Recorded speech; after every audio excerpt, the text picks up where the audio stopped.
하나님의 말씀은 창세기 28장 10절에서 16절 말씀입니다. 창세기 28장 10절에서 16절 말씀입니다. 제가 가진 성경으로 구약 성경 40면입니다. 오늘 말씀은 창세기 28장 10절에서 16절 말씀입니다. 야곱이 브엘세바에서 떠나 하란으로 향하여 가더니 한 곳에 이르러는 해가 진지라 거기서 유숙하려고 그곳에 한 돌을 가져다가 베개로 삼고 거기 누워 자더니 꿈에 본즉 사닥다리가 땅 위에 서 있는데 그 꼭대기가 하늘에 닿았고 또 본즉 하나님의 사자들이 그 위에서 오르락내리락 하고 또 본즉 여호와께서 그 위에 서서 이르시되 나는 여호와니 너의 조부 아브라함의 하나님이요 이삭의 하나님이라. 내가 누워있는 땅을 내가 너와 내 자손에게 주리니 내 자손이 땅의 티끌같이 되어 내가 서쪽과 동쪽과 북쪽과 남쪽으로 퍼져나갈지며 땅의 모든 족속이 너와 내 자손으로 말미암아 복을 받으리라. 내가 너와 함께 있어 내가 어디로 가든지 너를 지키며 너를 이끌어 이 땅으로 돌아오게 할지라. 내가 내게 허락한 것을 다 이루기까지 너를 떠나지 아니하리라 하신지라. 야곱이 잠이 깨어 이르되 여호와께서 과연 여기 계시거늘 내가 알지 못하였도다. 아멘. 하나님께서 함께 계심을 경험하는 삶이 되기를 원합니다. 코로나19로 신음하는 이들, 또한 이래서 저래서 힘들어하는 모든 이들에게 도우시는 하나님의 은혜가 있기를 축복합니다. 여호와니시 승리하게 하시는 하나님을 경험하는 기회가 되기를 소원합니다. 지난 2월의 성지순례는 제 개인적으로 매우 은혜로운 시간이었습니다. 다만 성지순례 후 귀국하고 나서 이스라엘 성지순례와는 전혀 관련이 없는 경북 북부 지역의 천주교 성지순례단의 코로나19 감염자들 때문에 마음고생을 좀 하였을 뿐입니다. 담임 목사로서 참여하고 받은 은혜를 앞으로 교인들과 함께 나눌 수 있기를 바랍니다. 저희가 예루살렘에서 3일 동안 머문 예루살렘 라마다 호텔에서의 일입니다. 그날은 비가 부슬부슬 내렸고 시간적으로 어둑어둑한 무렵이었습니다. 혼자서 호텔을 한 바퀴 빙 돌아 늘 다니던 길이 아닌 다른 쪽 계단으로 올라섰을 때였습니다. 길가에 어떤 사람이 쓰러져 있는 것을 보고 움찔하였습니다. 그런데 자세히 보니 살아있는 사람이 아니라 조각상이었습니다. 다시 보니 그 사람은 사람이 아니라 뿔이 달린 악마였습니다. 시커멓게 보였고 치켜올린 오른팔이 머리에 돋은 뿔처럼 보였기 때문입니다. 순간적으로 어찌하여 뿔 달린 악마를 조각하여 호텔 문 앞에 두었을까 하는 의아한 마음이 들었습니다. 그런데 그 제목을 보니 야곱의 꿈, 제이콥스 드림이었습니다. 그러고 나서 다른 각도에서 보니 그 사람의 머리 위로 솟은 것은 뿔이 아니라 팔이었습니다. 그리고 사다리 같은 것이 세워져 있었습니다. 날개를 달아 천사인 듯한 네 사람이 보였습니다. 그래도 사다리를 DNA 사슬로 표현한 것은 좀 의아하게 보였습니다. 하지만 이것도 나중에 야곱이 외삼촌 라반의 양떼를 자기의 것으로 차지하던 사건을 생각하게 되니 이해가 되었습니다. 야곱은 형 에서를 피하여 외갓집으로 도망하다 이곳에서 잠이 들었고 그 꿈속에서 천사를 보았습니다. 그리고 하나님의 음성을 들었습니다. 야곱은 그곳에서 하나님을 만났던 것입니다. 오늘 본문 말씀의 내용은 야곱의 꿈입니다.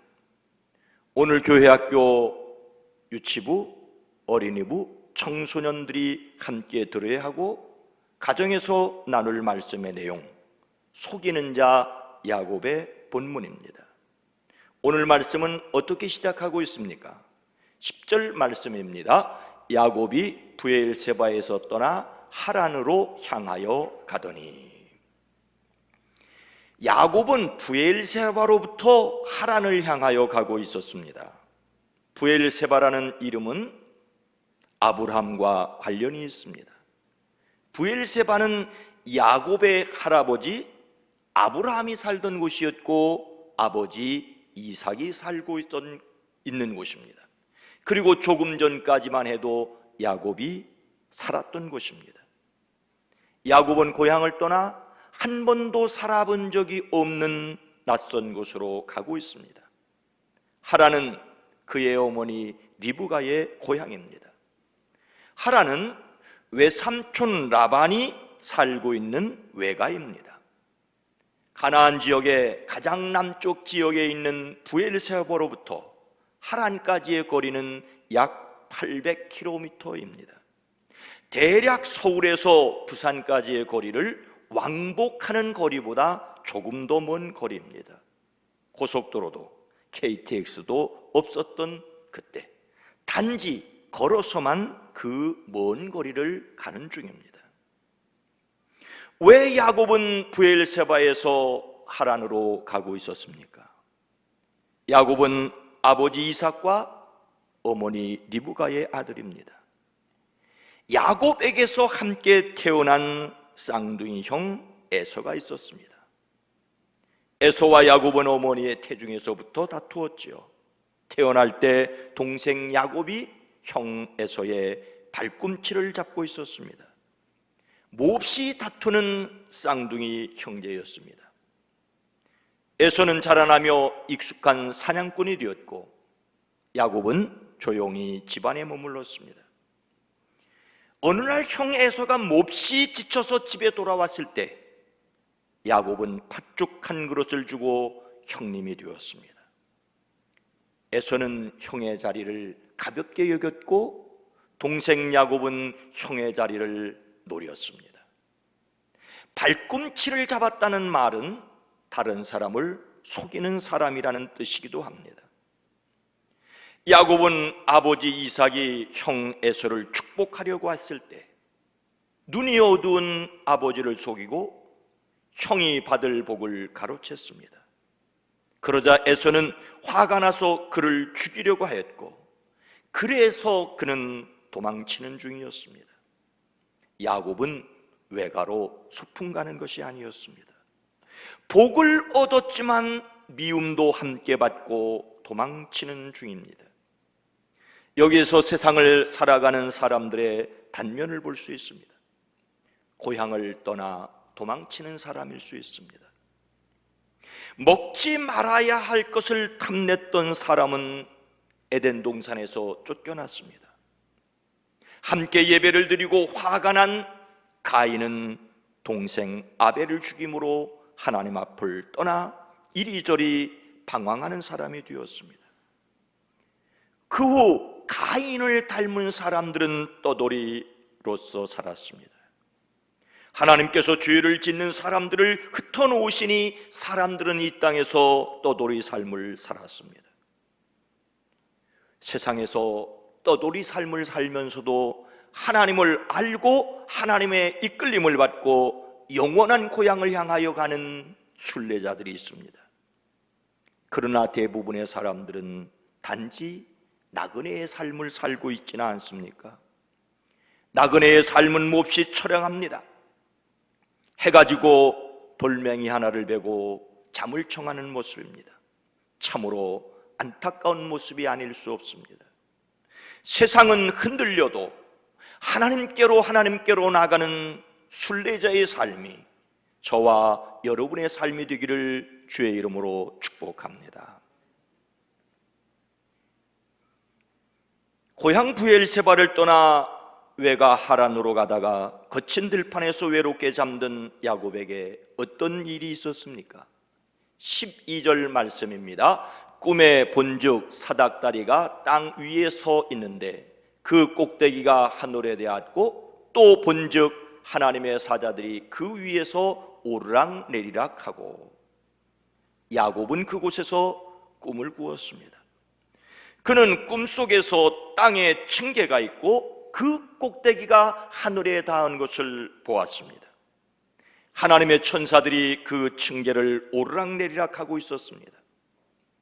야곱은 단지 그곳에서 하늘에 닿는 사닥다리와 천사만을 보았습니까? 아닙니다. 13절 말씀입니다. 또 본즉 여호와께서 그 위에 서서 이르시되 나는 여호와니 너의 조부 아브라함의 하나님이요 이삭의 하나님이라. 내가 누워있는 땅을 내가 너와 내 자손에게 주리니. 야곱은 그곳에서 자신에게 말씀하시는 하나님을 보았습니다.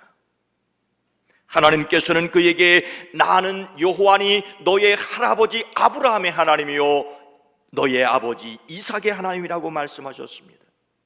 내가 지금 누워있는 이 땅을 내가 너와 내 자손에게 주겠다고 하십니다. 계속해서 그의 후손이 많아지게 할 것이고 많은 사람들이 그의 후손을 통하여 복을 받게 될 것이라고 말씀하십니다. 하나님은 그에게 엄청난 약속을 하십니다. 15절 말씀입니다.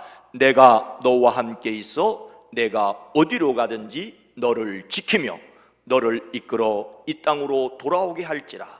내가 내게 허락한 것을 다 이루기까지 너를 떠나지 아니하리라 하신지라. 지금 야곱은 할아버지 아브라함의 땅, 아버지 이삭의 땅 브엘세바를 떠나 도망치고 있었습니다. 그런데 하나님은 그를 찾아와 주셨습니다. 들판에서 외롭게 잠자고 있는 그를 찾아와 주셨습니다. 그리고 놀라운 약속을 주십니다. 언제나 어디에서나 함께 계시겠다고 말씀하십니다. 결코 떠나지 않겠다고 말씀하십니다. 우리는 여기에서 세상을 살아가는 사람들의 희망을 볼 수가 있습니다. 찾아오신 하나님을 만나야 하는 사람입니다. 야곱은 형의 발꿈치를 잡고 태어났고 형의 약점을 이용하여 헐값으로 형의 자리를 차지하려고 하였습니다. 눈먼 아버지를 속이고 형이 받아야 할 복을 가로챘습니다. 이런 사람에게도 하나님은 찾아와 주셨습니다. 그리고 말씀해 주셨습니다. 그래서 우리는 하나님의 선택이 얼마나 중요한지를 알 수 있습니다. 하지만 오해하지 말아야 합니다. 아무렇게 살아도 하나님만 잘 믿으면 된다고 착각하지 말아야 합니다. 아무렇게 사는 사람은 결코 예수님을 잘 믿는 사람이 아닙니다. 야곱은 그곳에서 하나님을 만났지만 버릇을 버리지 못하고 하나님과 흥정하려고 하였습니다.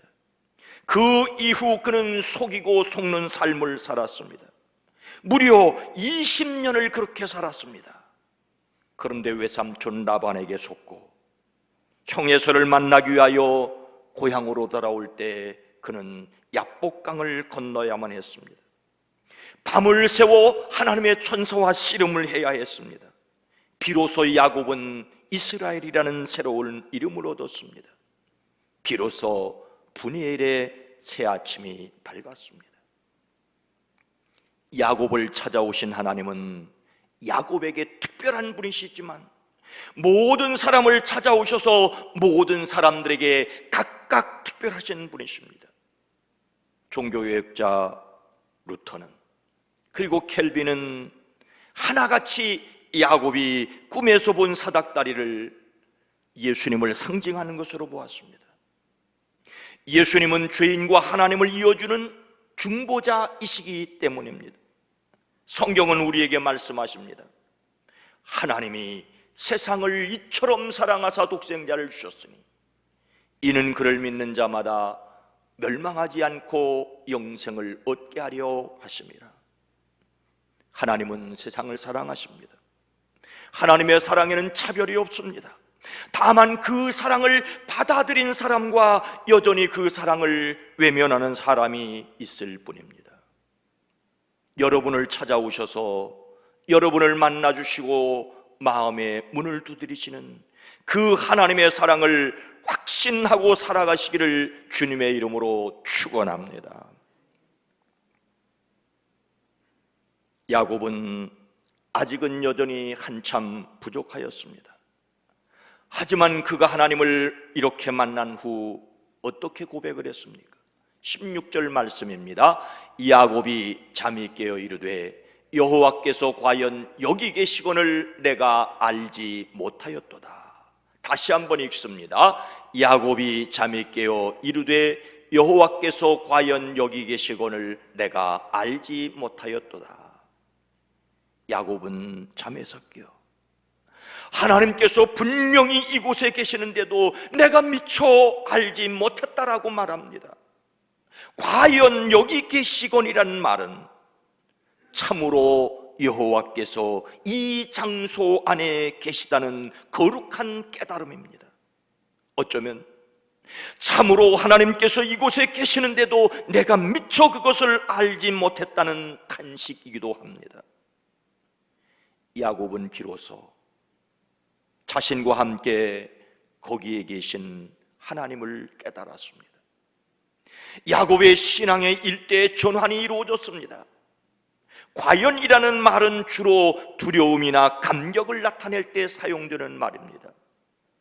그리고 여기서 계시다는 말은 여기 있다는 것을 강조하는 말입니다. 바로 지금 여기에 계시다는 뜻입니다.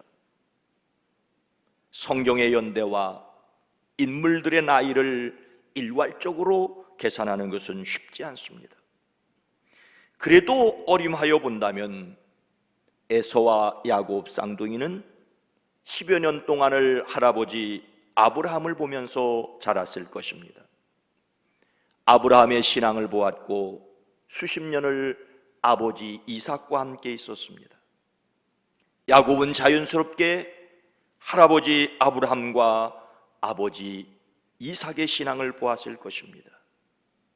그런데 이제 와서 확실히 여호와께서 이곳에 계시는데 내가 그것을 알지 못했구나 하는 말이 무슨 말입니까? 어쩌면 야곱이 알고 있던 하나님은 아브라함과 이삭만의 하나님이었을 수 있습니다.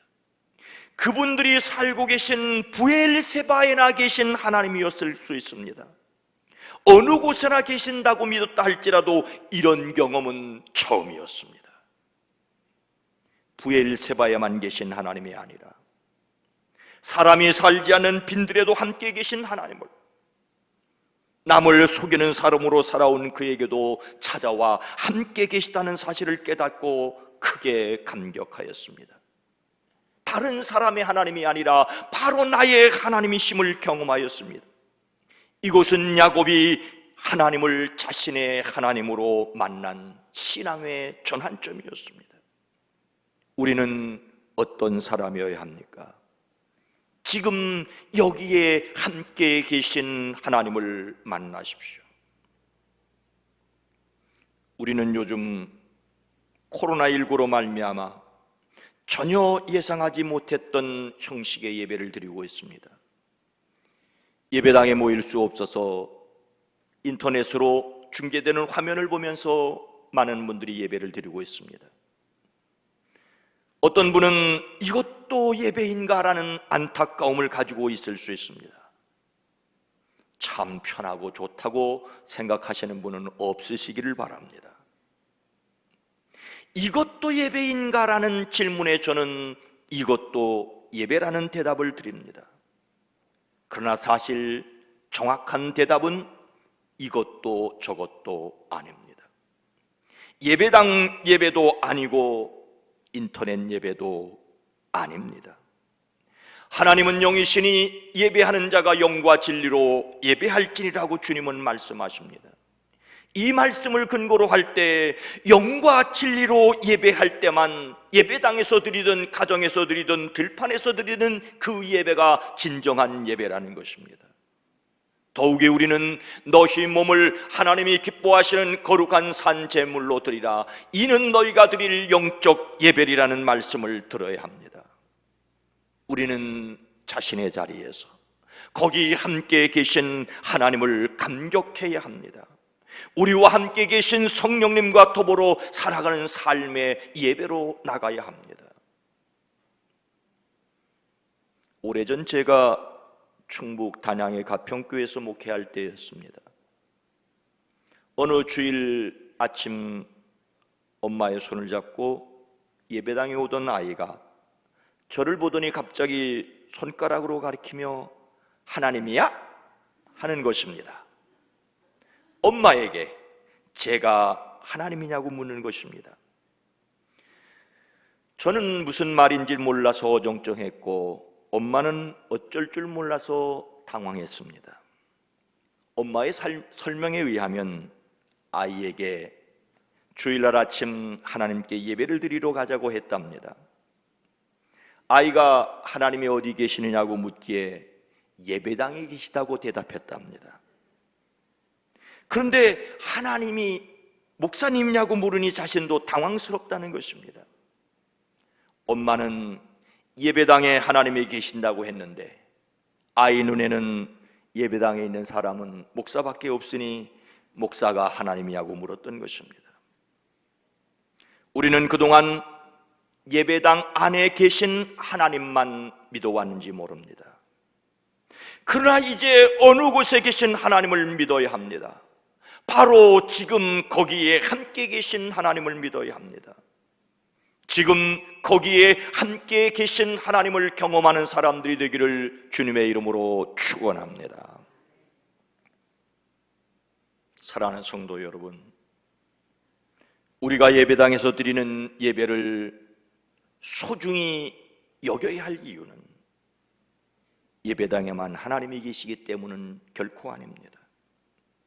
집에서 드리는 기도보다 예배당에서 드리는 기도가 더 빨리 응답되기 때문도 아닙니다. 예배당에 모이는 이유는 공동체에 임하시는 하나님을 경험하기 위해서입니다. 그리고 흩어져 사는 삶의 능력을 이 예배를 통하여 얻기 위해서입니다. 하나님은 어느 곳에나 어떤 상황이나 어떤 사람에게나 함께 계십니다. 여러분의 그 자리에서 함께 계신 하나님을 영과 진리로 예배하십시오. 활활 타오르는 장작더미에서 장작 한 개비를 꺼내놓으면 시커멓게 꺼져가는 것처럼 되지 마십시오. 지금 거기에서 예배하십시오. 그리고 다시 모여드릴 예배를 위하여 기도하십시오. 우리는 지금 흩어져 있기에 다시 모여야 합니다. 다시 모여야 할 이유는 세상으로 다시 나아갈 힘을 얻기 위해서입니다. 지금 거기에 함께 계신 하나님을 누리시기를 임마누엘의 주님의 이름으로 축원합니다. 거룩하신 하나님, 자비로우신 주님, 언제 어디서나 거기 함께 계신 주님을 경험하기를 원합니다. 하지만 우리가 얼마나 연약한지 부족한지를 알고 있습니다. 함께 예배할 때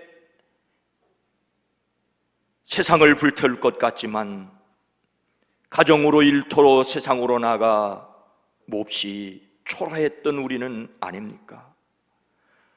활활 타오르는 장작더미에서 장작 한 개비를 꺼내놓으면 시커멓게 꺼져가는 것처럼 홀로 있으면 그리스도인인지 아닌지를 분간 못하는 사람들은 아닙니까? 이 시기에 우리를 다시 확인하고 주님께로 다시 모여와서는 다시 세상으로 나갈 힘과 능력을 얻는 예배가 속히 이 자리에서 회복되어지게 하옵소서. 그러나 주님, 언제나 어디서나 어떤 형편에서나 함께 계신 하나님을 경험케 하옵소서. 우리의 그리스도가 되시는 예수님의 이름으로 간절히 기도드리옵나이다. 아멘.